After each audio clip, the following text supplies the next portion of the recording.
কোনো খারাপ লোক দুষ্ট লোক থাকতে পারবে না ইনশাআল্লাহ। দেশ নায়ক তারেক রহমানের নির্দেশ এ পর্যন্ত 800-র উপরে বহিষ্কার করেছে, যত বড় ত্যাগী নেতা থাক না কেন। কি কারণে?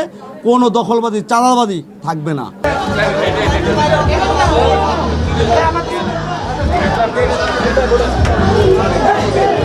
চট্টগ্রাম মহানগর তাঁতি দলের যুগ্ম আহ্বায়ক আব্দুল মালেকের উদ্যোগে বিএনপি চেয়ারপারসন বেগম খালেদা জিয়ার সুস্থতা কামনা করে মিলাদ ও দোয়া মাহফিল অনুষ্ঠিত হয়েছে।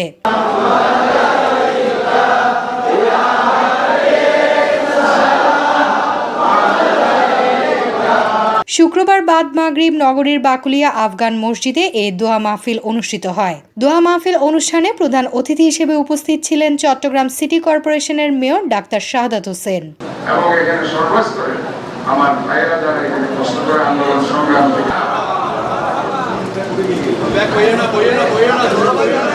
এই সময় বেগম খালেদা জিয়ার রোগমুক্তি কামনায় বিশেষ মোনাজাত করেন মসজিদের ইমাম ও খতিব। দোয়া মাহফিল শেষে বাকুলিয়া থানা তাঁতি দলের অফিস কার্যালয়ে আনুষ্ঠানিকভাবে উদ্বোধন করেন সিটি মেয়র।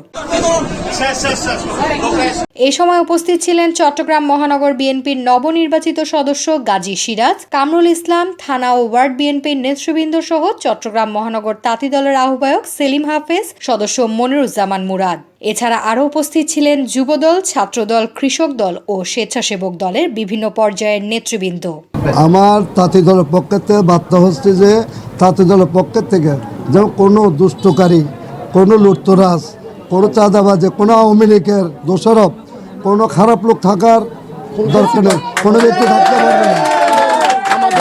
আমাদের তাঁতি দল বাকুলিয়া না, সারা বাংলাদেশে বাকুলিয়া থেকে সারা বাংলাদেশের শিকার অনেক কিছু আছে তাঁতি দলের পক্ষ থেকে, বাকুলিয়া তাঁতি দলের পক্ষ থেকে আমি বার্তা দিচ্ছি আমাদের কাছে কোনো খারাপ লোক দুষ্ট লোক থাকতে পারবে না ইনশাআল্লাহ। সবসময় সৎ ন্যায় নীতি করে থাকবো। আগের তাঁতি দল এখানে কমেছিল, ভালো একটা লোক পায় নাই নেতৃত্ব দেওয়ার মতন। এখন বাকুলিয়া থানাতে এমন একটা লোক দিয়েছে আমাদের তারেক রহমান এবং আজাদুর রহমান আমাদের প্রেসিডেন্ট, এমন একটা লোক দিয়েছে বাকুলিয়াতে। আব্দুল মালেক দোয়া করবেন যেমন বাকুলিয়াকে এবং বাকুলিয়া সহ মহানগর যেমন সুন্দর করতে পারে তাঁতি দলের। আর তাঁতি দলের পক্ষ থেকে এটাই আমার বার্তা, কোনো খারাপ লোক, দখলবাজি, চাঁদাবাজি এগুলো থাকতে পারবে না তাঁতি দলে। আমাদের তাঁতি দল 1 নম্বর হতে হবে বাকুলিয়া চট্টগ্রামের ভিতরে। দেশ নায়ক তারেক রহমানের নির্দেশ এ পর্যন্ত 800-র উপরে বহিষ্কার করেছে, যত বড় ত্যাগী নেতা থাক না কেন। কি কারণে?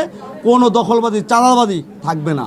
আর আমাদের নির্দেশনা আছে, আমাদের নির্দেশনা হচ্ছে যে চট্টগ্রাম মহানগর 43টা ওয়ার্ড, 15টা থানা, তাঁতি দলের কেউ যদি চাঁদাবাদী, রাহাজানি, খুন খারাপি যদি করে সঙ্গে সঙ্গে বহিষ্কার করা আমার নির্দেশনা আছে। আমার নেতা বলে দিয়েছে যে যত বড়ই ত্যাগী নেতা থাক না কেন, কেউ যদি অন্যায় করে তার অন্যায় শাস্তি তাকে পেতেই হবে। বিগত দিনে আওয়ামী লীগ যে ভুলটা করেছে আমরা সে ভুলটা করবো না ইনশাল্লাহ।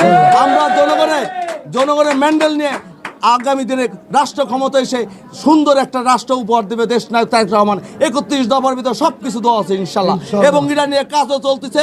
আগামী 23 তারিখে চট্টগ্রাম মহানগর 31 দফা নিয়ে আমাদের কর্মসূচি আছে। এবং তাঁতি দল বিগত দিনের সাথে বর্তমান যে তাঁতি দলের অগ্রগতি হয়েছে সেটা অভূতপূর্ব। আজকে বাকুলিয়া থানা মালেক ভাই সাদা মনের মানুষ, যেভাবে উনি কাজকর্ম শুরু করতেছে আমি মনে করি 15টা থানার ভিতরে একটা মডেল হয়ে দাঁড়াবে। আমরা চাই আরও সামনের দিকে মালেক ভাই আরও আমাদের বড় বড় প্রোগ্রাম করে উপহার দেবে। Desk news, Newsday 24।